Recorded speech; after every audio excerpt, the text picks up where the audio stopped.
Hello, everybody. This is Linda Brubaker, and I'm a job search coach. Although I'm trying to think of a better phrase for that, a better name for that. Always use your suggestions and ideas. But this is Job Search Lunch and Learn. We are a job seeker support group. We know you don't necessarily want to be here, but we're here to support you, to provide you with advice, tips, tricks sometimes, and that networking support that you need to know that you're not alone. Our goal is to give you enough information so that we don't see you later on. We want to hear your successes, and we're going to share those in a minute. But we want to be able to give you the resources you need to move forward in your job search. I've been doing this program, actually, Lunch and Learn now for almost 8 years. Middle of next month, it will be a full 8 years that I've done this on a weekly basis. I have over 20 years of experience in HR and recruiting. I've been an HR business partner. I've been an internal recruiter. I've been a headhunter, and I've been a hiring manager. And I've been doing this as a job search coach now, a job search strategist for 8 years. In that time frame, over 900 of the people that I've worked with have gotten offers. Now, that's not to guarantee that you will, but our goal is to give you the tips and the tricks and the support you need so that you can get added to that number. I do this as my labor of love. And I know that Sue is here, and I'm going to let her introduce herself in just a moment. This is our give back. So somebody mentioned on LinkedIn a couple of days ago that it was National Random Acts of Kindness. This is not a random act of kindness, although I'm hoping that you all do those random acts of kindness for each other. This is our way of giving back to you, okay, to make sure that you get the resources and support you need throughout this process. I am going to put my information in the chat, and then we'll go from there. And in the meantime, in addition to putting your information in the chat, would you please add not only your LinkedIn URL, but a couple of terms about what it is you're looking for? If you are new to the group, okay, sorry you're here, but we're glad to support you. We're glad you're here. Put new all in caps, and then we will try and get a couple of you to be able to introduce yourselves to the group as well. Okay, Sue. Thanks, Linda. It wouldn't be Wednesday meeting when Sue's in town without my pom-poms to add to Trisha's dancing. Trisha's the other cheerleader we can always depend on.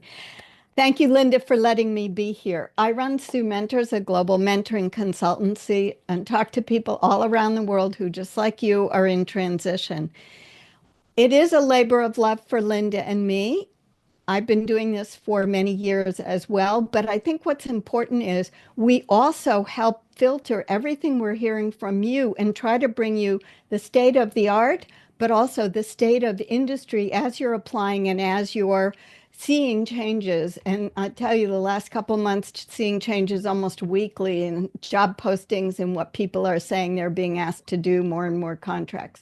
So I love learning from you all. I don't love that you're here, but it's been nice, Linda, because we had some people that disappeared in January. So we know there is hiring going on, and we know there are interviews going on. I will be pulling out my pom-poms for all your successes. Even this is our common example.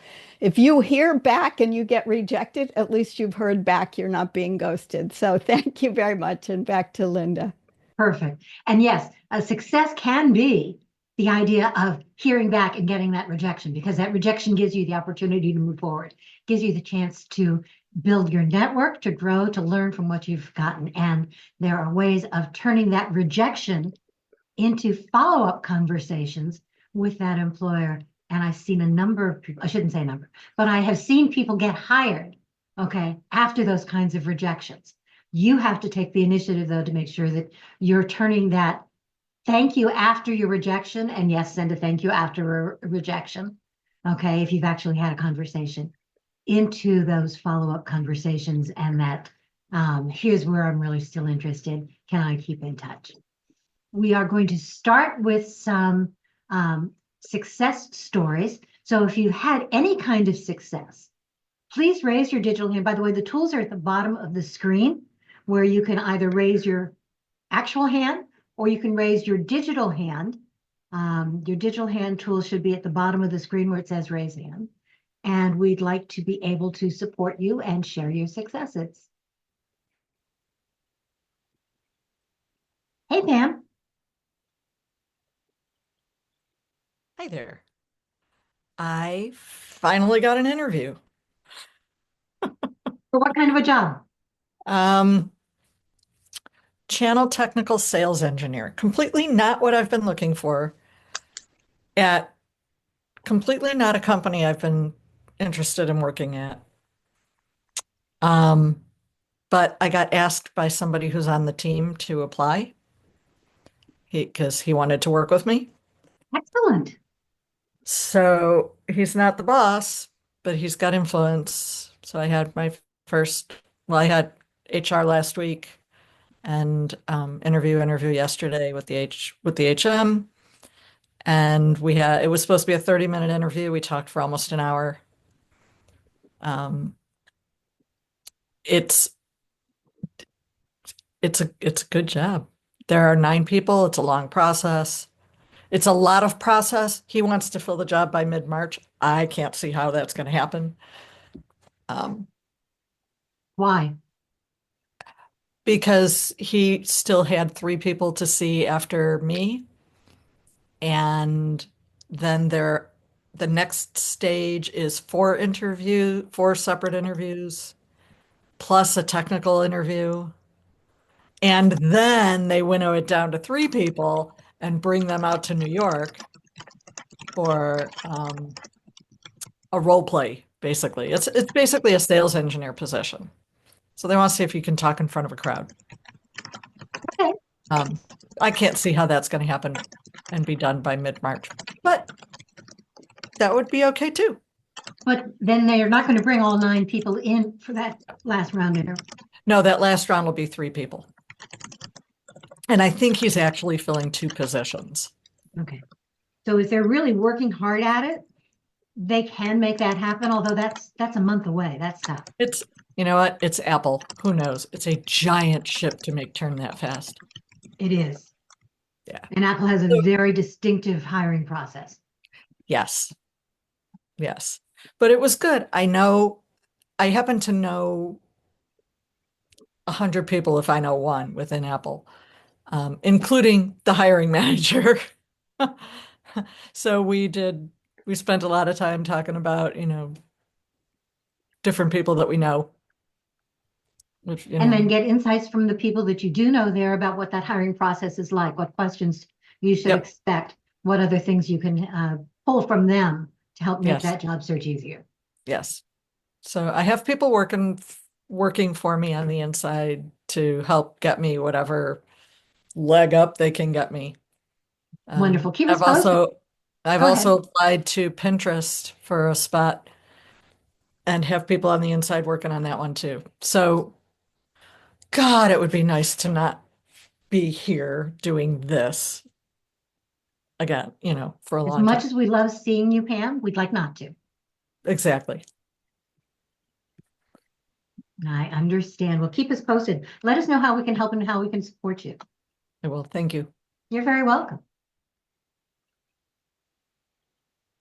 Mitchell. Hi. I had the interview this morning that I prepped with that I prepped for last week with you, Linda, and it went really well. I told one of the stories that we specifically talked about in our coaching session, and I asked some of the questions that we generated together. Excellent. Mhm. Okay. So the idea is you have to have specific stories and specific questions for each individual job. Some of them can be generic, but you need to make sure that you're targeting the company that you're in. Did you feel more comfortable after we did some of the interview prep? For sure, yeah. And I think that there was one story that I don't know would have come to mind had we not talked about it last week.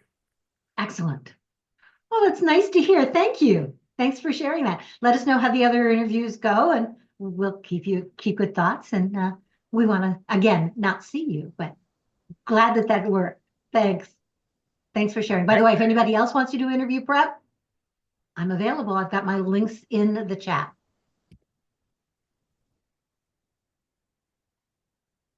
Hello, Stacy. Hi. First, I have to say thank you to you.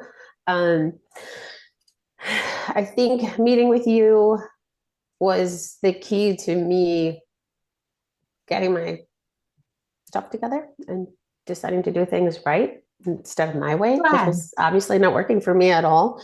I'm in IT. I've been a software engineer for 40 years or something. So I took your advice.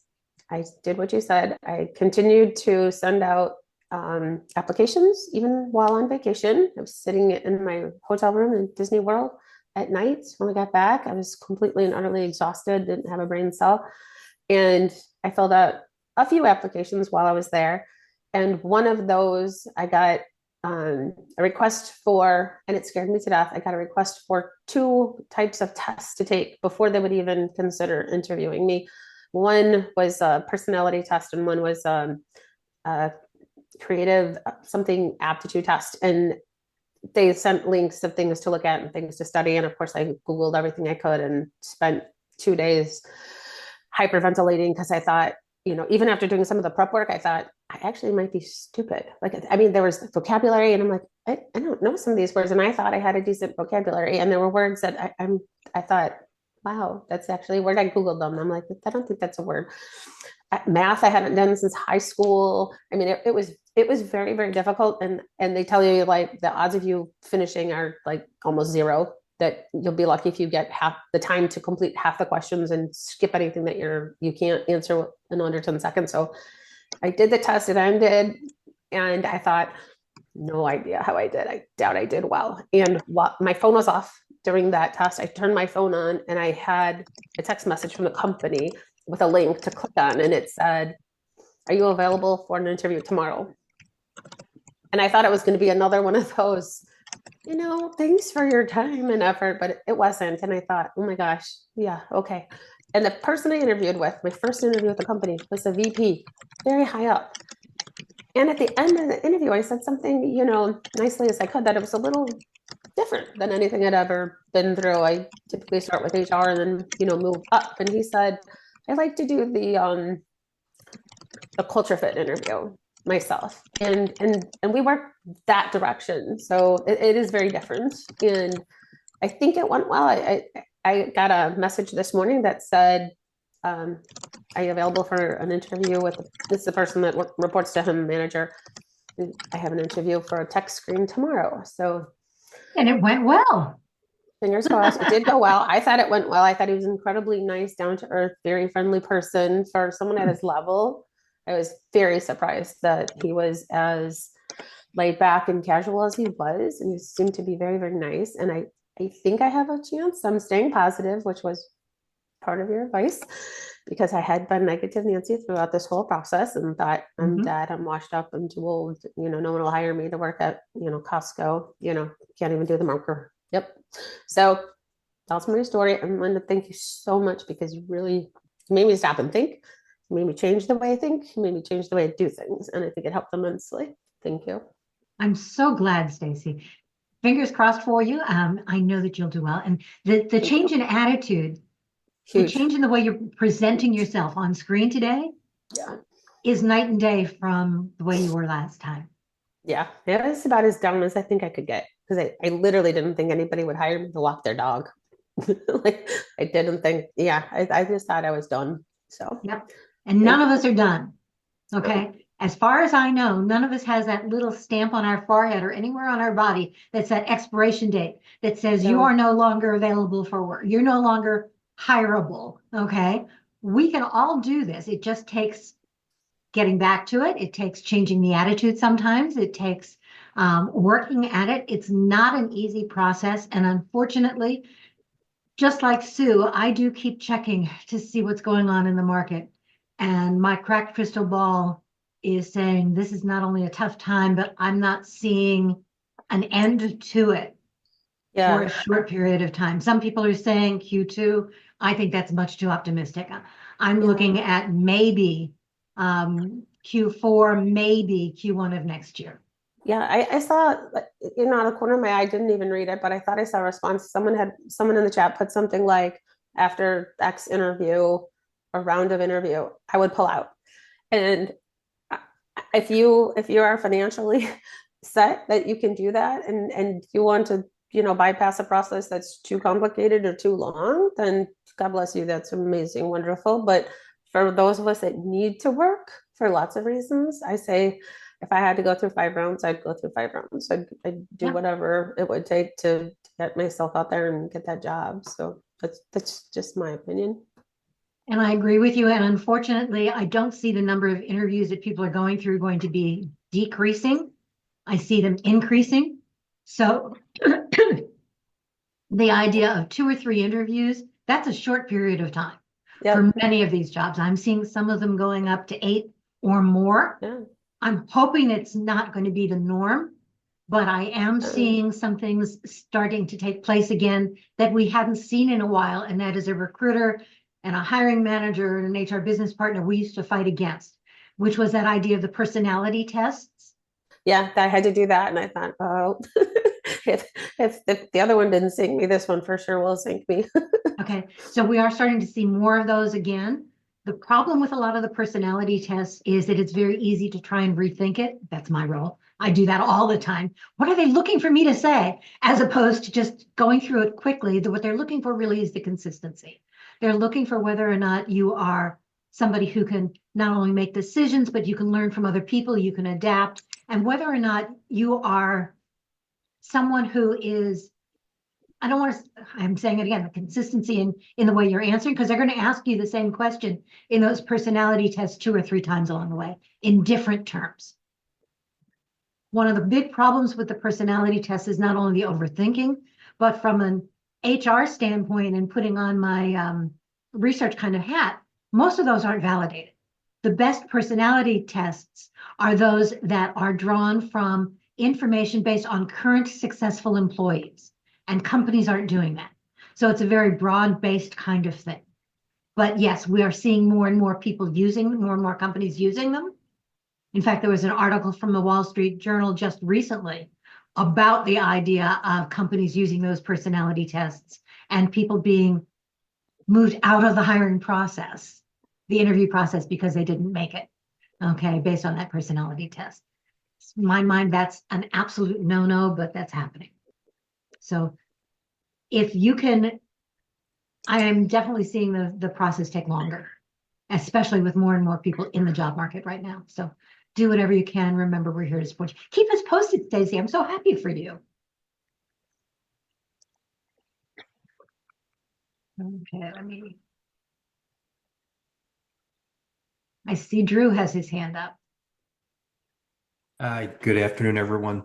Just a minor success that I'm happy about. It kind of goes to a point you made earlier, Linda. So I had applied for a position, went into the black hole.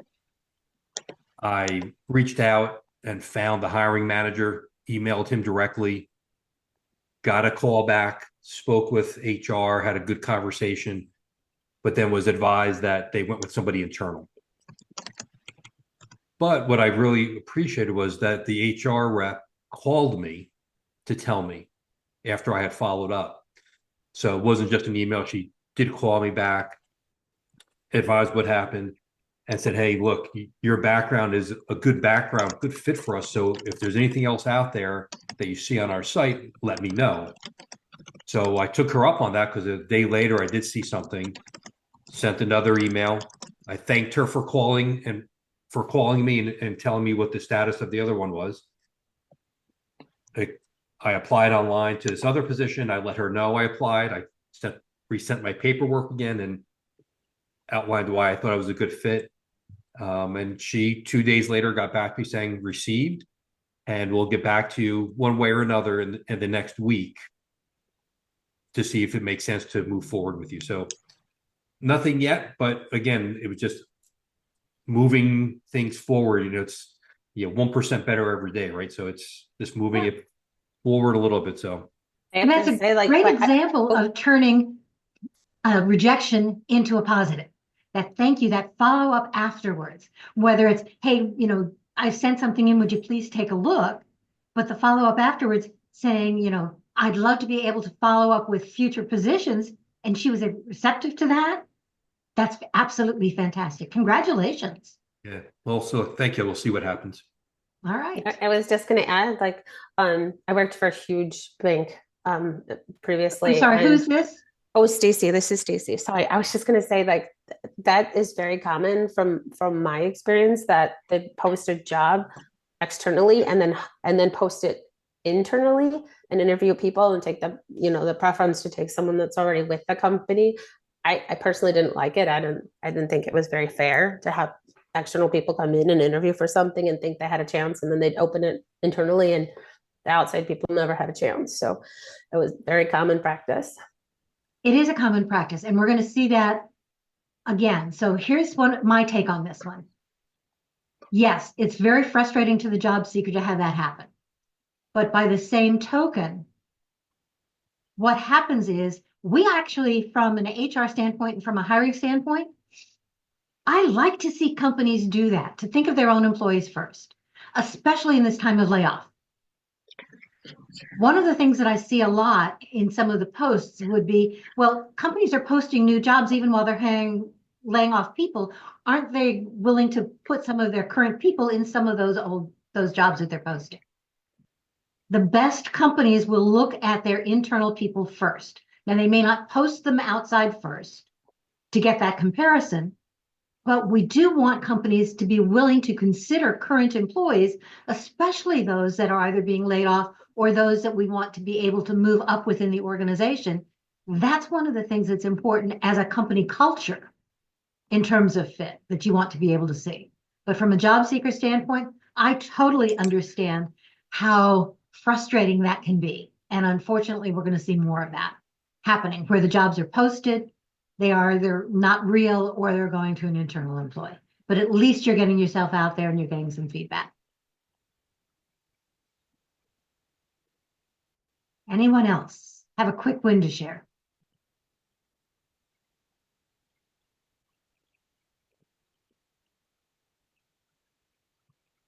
Okay, just looking at the group.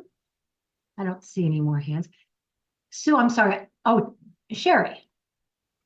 Can you turn your camera on, Sherry?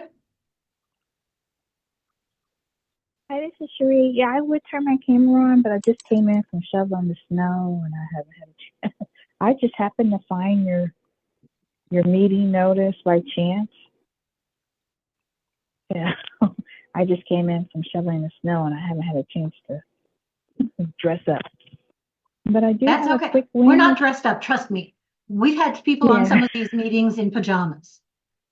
I haven't even combed my hair, but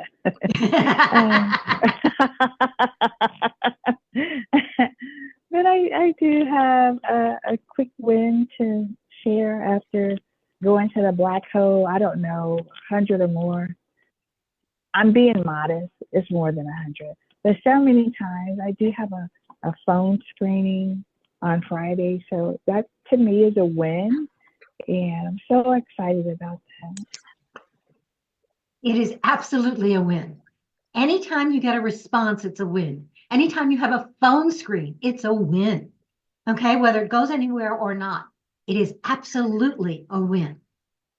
So pat yourself on the back, look at our pom-poms and Trisha's dance, okay? We're here to support you, and we think that's fantastic. Thank you so much. Absolutely, and I'm glad you found us. Joan. Oh, you're clapping. You're not saying you're raising your hand. Okay. Any other quick wins? Okay, actually, I'm going to call Joan out for a minute because, no, sorry, wrong person. I apologize, Joan. But has anybody taken a class recently? Learned something new? That's a quick win because that adds another skill to your toolkit. It adds something that you can then tell a new employer, here's something else that I can do for you. And if you post it on LinkedIn, we can help support you as well. So that's another important thing. So what class did you take, Sandra? This was on optimizing AI. Optimizing AI for what? Oh, actually for any situation. And I help other job seekers on a volunteer basis on how to use AI for ideation in crafting their star stories, cover letters, and just drafting them, but they also have to put their personal stamp on that content, on the output. So just getting comfortable in using artificial intelligence, the various different models, plus also using Perplexity to research available positions that normally would not even appear on a person's radar. So you made a couple of very important points. So thank you for that. You're welcome. But one of the things that I want to emphasize in terms of what was just said is that AI is a good starting point. But if you try and use it beyond that starting point, it works more against you than for you. It not only has to be your voice, it has to be your language. And those of us who are doing this, hiring managers, recruiters, coaches, we're seeing too many things that are written by AI, and we can tell. And it works against you, not for you. So starting point, ideas, but that's about it. Okay. Please don't use it and just change a word or two. We truly can tell the difference. How can you tell? So I can tell somebody posted something today, and the language obviously wasn't theirs. If you read it, there are extra words in there that a human being wouldn't say. Mm-hmm. Not only that, because I happen to know this person, I know that that is not their style. Mm-hmm. And it's written in a formal style that is not conversational. Whatever you're doing with AI, whatever you're putting out there, AI or not, truly has to be something that is the same thing that you would be able to say in a conversation with a person, either on the job or in an interview. If it's not you, I can tell. Too many of these AI-generated posts, comments, resumes, cover letters, reach out letters or emails sound exactly the same. They don't sound like you. I agree. Okay. And one of the things you truly need to do, I'm not hiring AI. I'm hiring you. I'm networking with you. Mm-hmm. So if you want to use an AI tool and learning more about them, I think is really important. But the idea is make sure that what you're putting in there, not just in terms of what you're asking it, but in terms of what you're actually putting out is truly you. The AI is a starting point, not an end point. Sue, it looks like you've unmuted. You wanted to. Yeah, I just wanted to say this is something I have said for years before AI, when nothing against resume writers, but if you don't write it, you don't own it, meaning you can't retrieve it. Remember, Mitchell talked about the prep with you, and it moved. This isn't anatomically correct for those who know I'm a nurse, but it moves from the back of your head jumble to right here. And same thing with rewriting what you get from AI. It really, we know that writing is self-reflection, and that's what I wanted to say as a compliment to the fact that we can also tell it's AI. Exactly. And yep. I apologize. So I lost you on screen there for a moment. I have no idea. Yeah, I agree with everything that you said, Linda, because I've had some resume writers send me resumes written via AI. And so how I personally have been using AI, because I'm trying to post once a week, I use ChatGPT, but then I completely massage it to my personality. And I'm surprised, because I also use Grammarly, how many little hiccups there are with AI. So to use your words, I use it as a starting point, as kind of the skeleton to give me the ideas, and then I fill in all of the gaps. Yep, I agree with everything you said, Linda. Yep. Okay. So, and Sue, you're absolutely right. If you don't write it, you don't own it. If it's not in your words, it's not yours, and you can't speak to it, you can't explain it. More importantly, when I start talking with you, I know the difference. And we're seeing so many of these AI generated posts, comments, resumes, reach out letters, connection requests, that many of us are rejecting them offhand. Okay, so if it's written by AI and you really haven't taken the time to make it your own, and that doesn't mean just changing a word or two, you're not going to get the kinds of things that you think you're going to get. At least I don't think so. And that may be old-fashioned me, but okay, and I admit it. But the idea is you need to be able to understand it. It really truly needs to reflect you, because again, I hire the person. I don't hire the ChatGPT or Perplexity or anything else. Okay. And in conversations with me, you're not going to be able to rely on that ChatGPT. It really, truly has to be you. Yes, ChatGPT may evolve over time to reflect more of you, but Joe, it is still something that we can tell almost always. And not only that, you've all heard about the use of an ATS. There are some newer ATS systems now that are not only involving putting more AI into their systems, but they're also putting in AI detectors, the same way that schools are. So if you've written something with an AI, okay, we can often tell, and if we can't, some of these systems are now starting to be able to do that too. Especially, and schools are leading the way in that sense. Okay, colleges and universities. So to be careful with some of that. It is a supplement, not a substitute. Absolutely. It is something to get you started along the process. Great phrase, Michael. All right.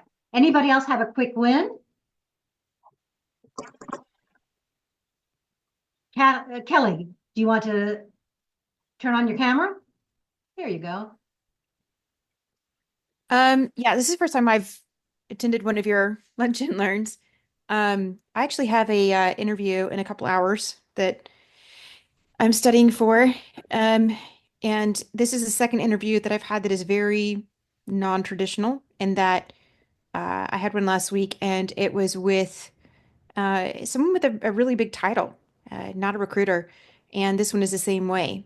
So I'm actually meeting with the hiring manager, no recruiter. So it makes it very confusing when you're looking at, okay, well, how am I preparing for this one? I think it threw me off last week because I wasn't sure how to prepare for it, because he is the hiring manager. And so when he talked to me, and the first things that he was saying to me is, okay, well, I'm going to be a combination of both. And so I'm going to ask you recruiter questions first, and then I'm going to go into, more of a hiring manager stance, and we're going to talk, a little bit more in depth. And I said, okay, well, and it was really hard to prepare for something like that. I think that that one prepared me a little bit more for today, because I'm going to expect something similar.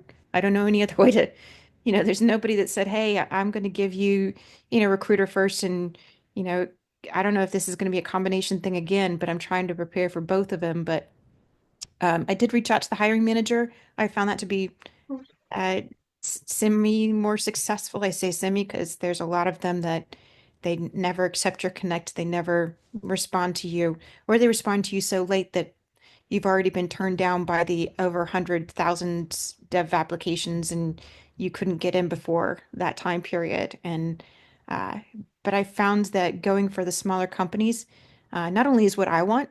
I prefer startups. I prefer scrappy. I prefer doing all kinds of things. I prefer doing more than just one segregated siloed job. So this works better for me.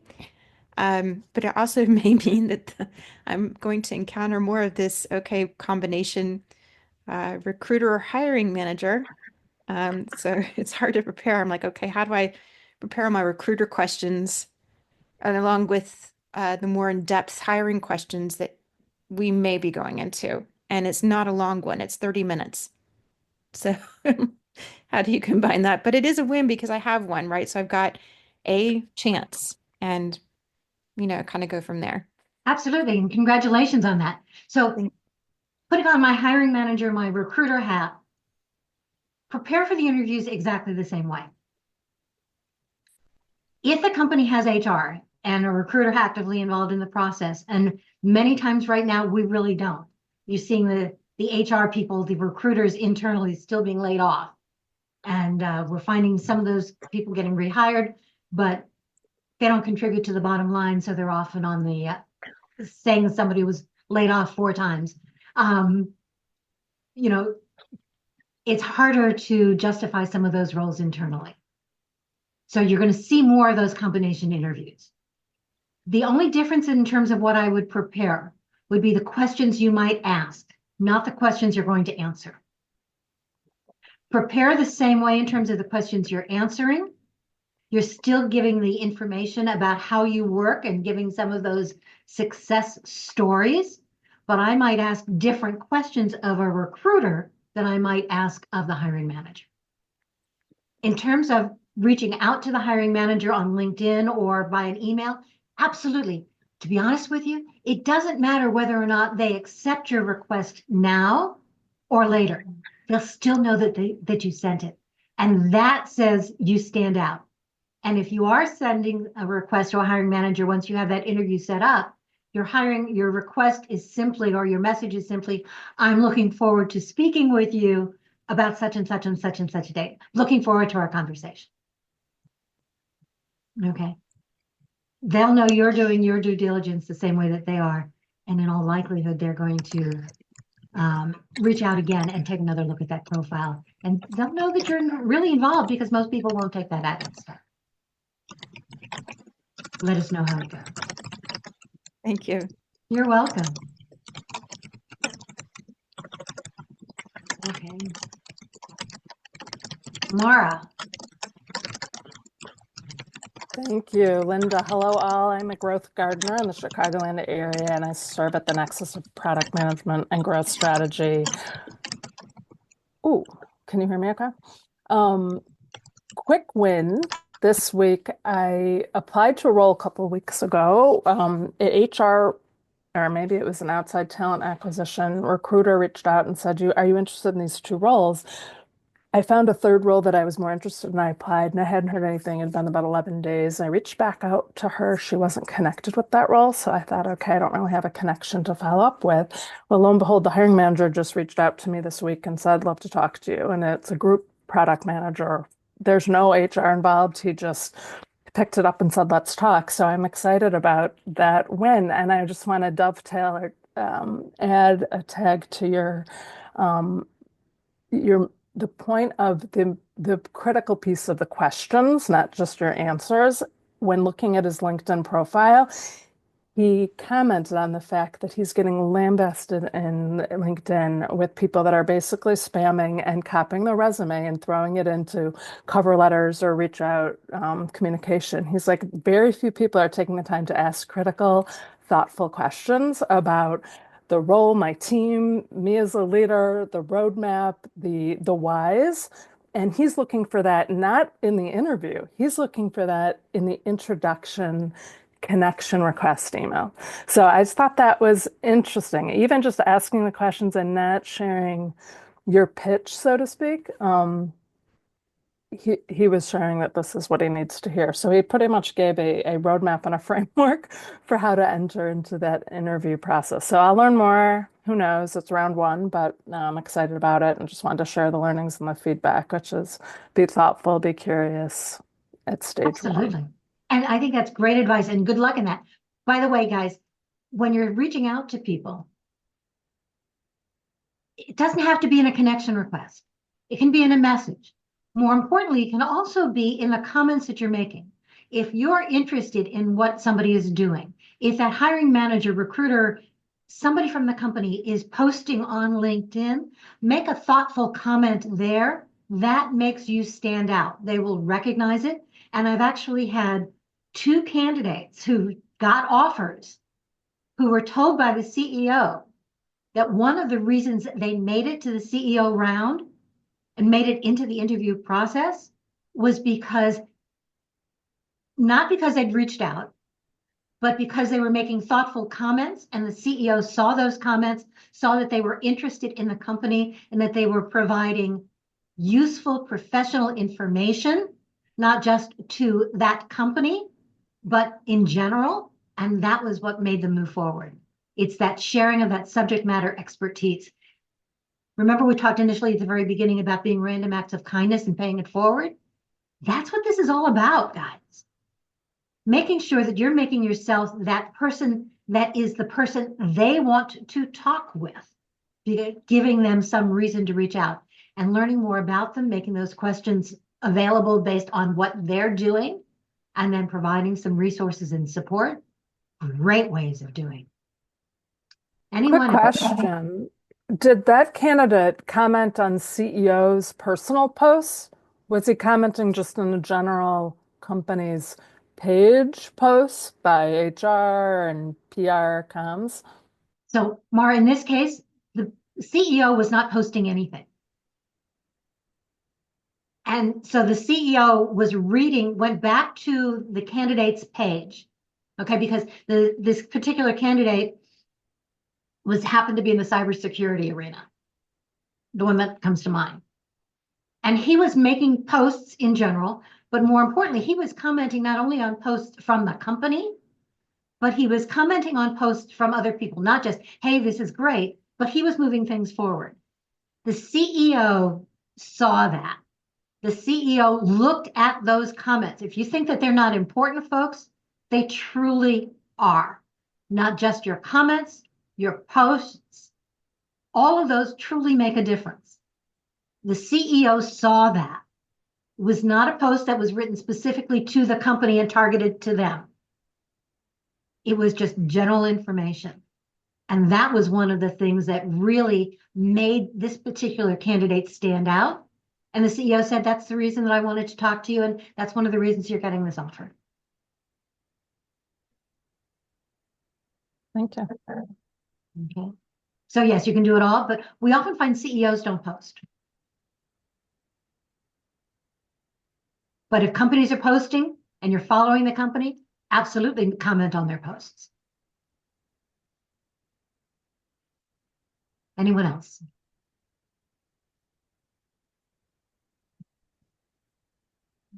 Yeah, I just sent a message out to the group in the chat. I'm sorry. You're muted, Sherilyn. Oh, I apologize. I just sent a message out to the group in the chat box, so you can just delete the mute. I'm sorry, the chat. But my question is, it sounds like people are getting interviews, which is quite impressive and great. My question is it purely networking on how you're getting the interviews? Because for me personally, for every 50 jobs I apply for, I maybe get one interview.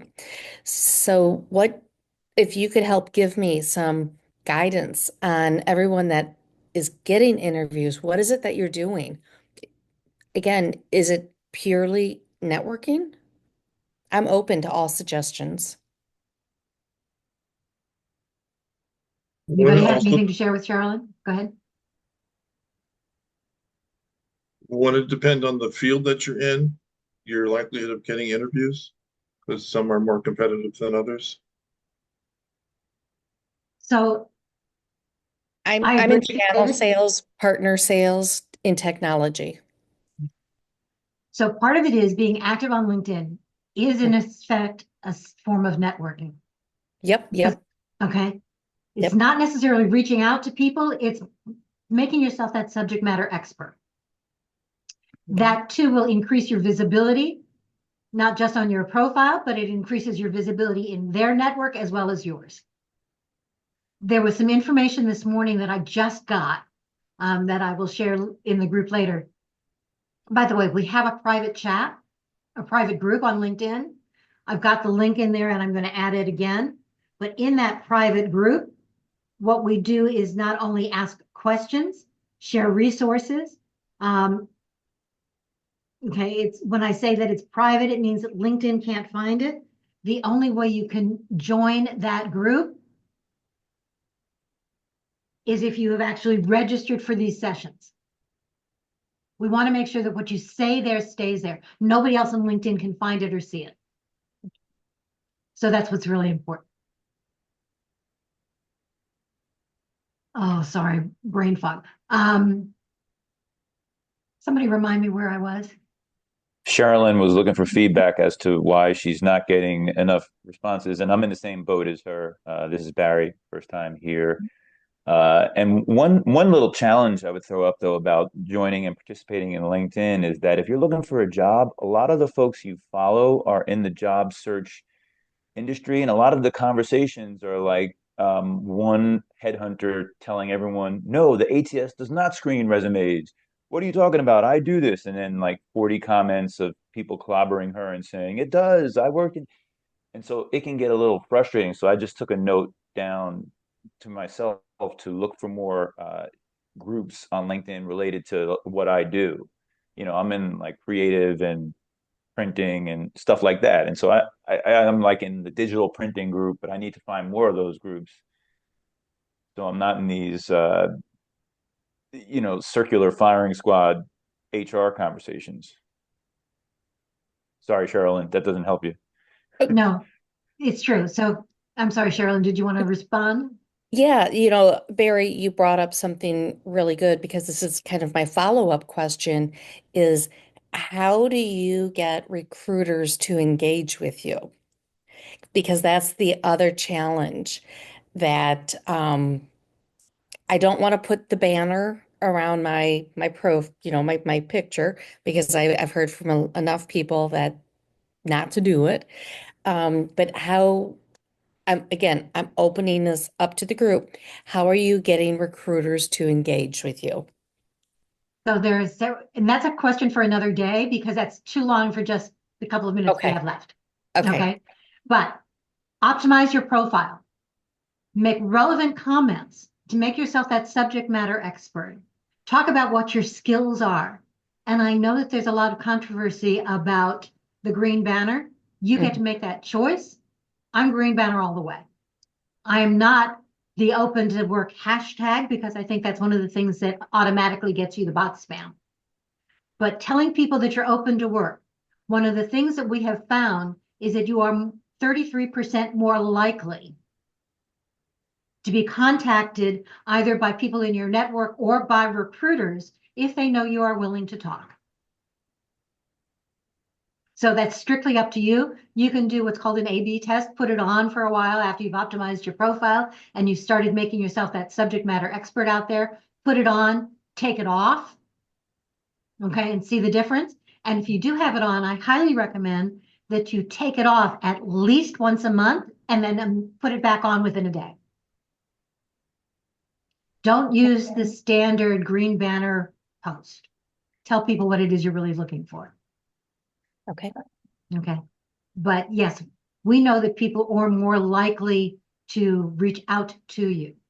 Hiring managers, recruiters, even people within your network. They're people that you want to connect with. So strictly up to you, but my personal experience is that it works. Thank you. Uh-huh. Hello. Yeah, hey, I haven't been here in a while and I was on a gig job and now I'm back. But to piggyback on the whole like open to work green banner, I was just on a LinkedIn thing with Andrew Seaman. He's one of these supposed, big LinkedIn controls, the LinkedIn environment. And he's a proponent of keeping the banner on. You can try what you want. I mean, I had it on forever and then I took it off, put it back on. But he said, according to his algorithms, the recruiters do like knowing who to target. It narrows down. If you're in a recruiter type of industry, it narrows down the recruiters to go after the people that are seriously looking for work. However, the recruiters can do whatever they want to do. And as Linda knows, as a former recruiter, it's a wild, wild west out there. So sometimes recruiters like to poach if it's like a specific skill they're looking for. And I've been in this job hunt game since COVID, in and out, in and out. So I've seen it all. And Linda has a lot of great answers, and a lot of people have a lot of great answers. Some industries, recruiters are in your industry, and some industries like mine, recruiters don't come in the industry. Sometimes people in jobs, once they land, they don't have time to go on LinkedIn, and some jobs, they are in LinkedIn all the time. So it depends on your industry, and you have to follow.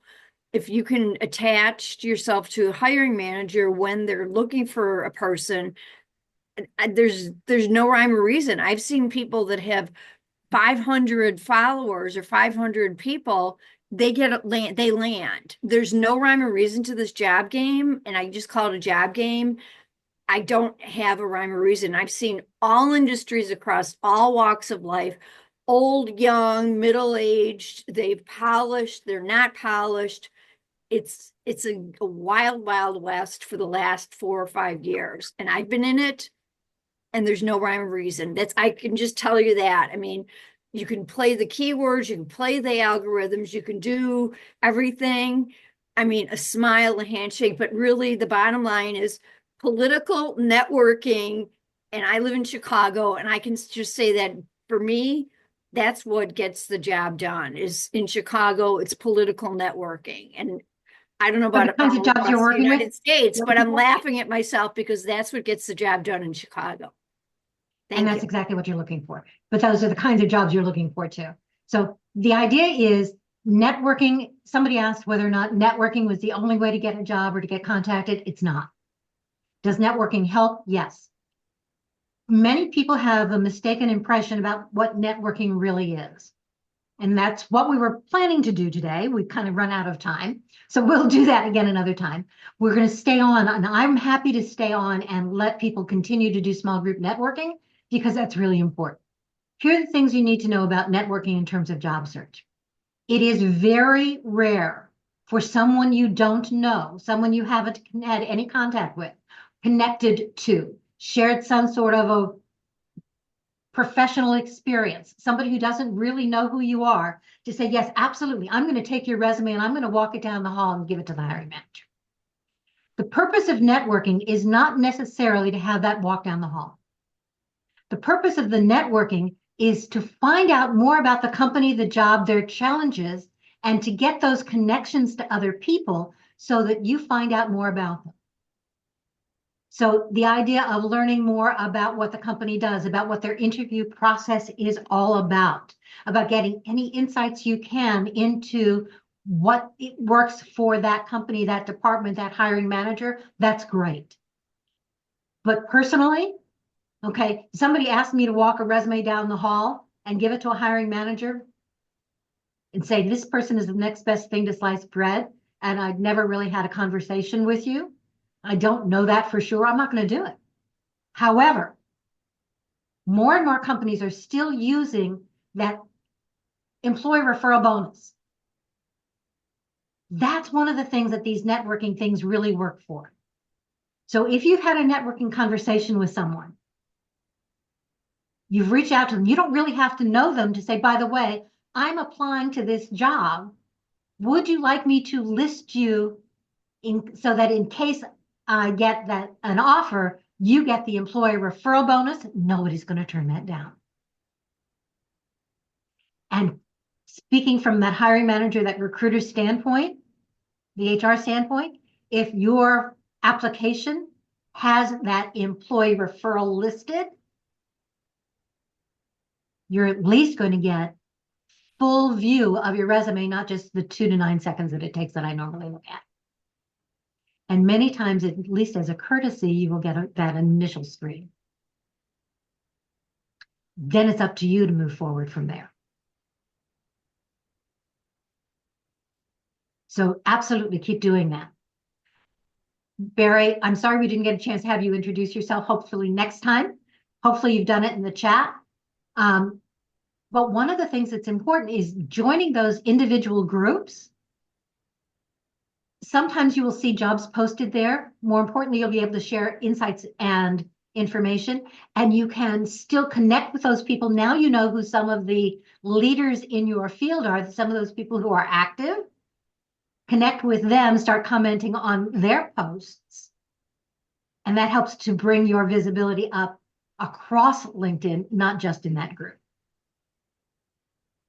By the way, for the LinkedIn questions that some of you had, I'm going to remind you that next week, Kevin D. Thomas is going to be here. Kevin D. Thomas is one of my LinkedIn gurus. Okay. He just had a post yesterday, I think, about some of the changes to LinkedIn. So keep watching, keep joining us. You know that for the event posts out there, people express their interest. We have over 100 people who've already expressed interest in that program. I know that not all of them show up, but I will tell you that I only have 100 seats in the live room. So if you want to join us live for that program, you want to make sure that your questions at least get asked in the chat, if nothing else, so that we can get back to you. Make sure that you sign on early, okay? Because once we get to 100 people in the room, it's going to automatically say you have to watch on YouTube. Okay. Sorry, guys. Please reach out to me. I'm going to turn off the recording now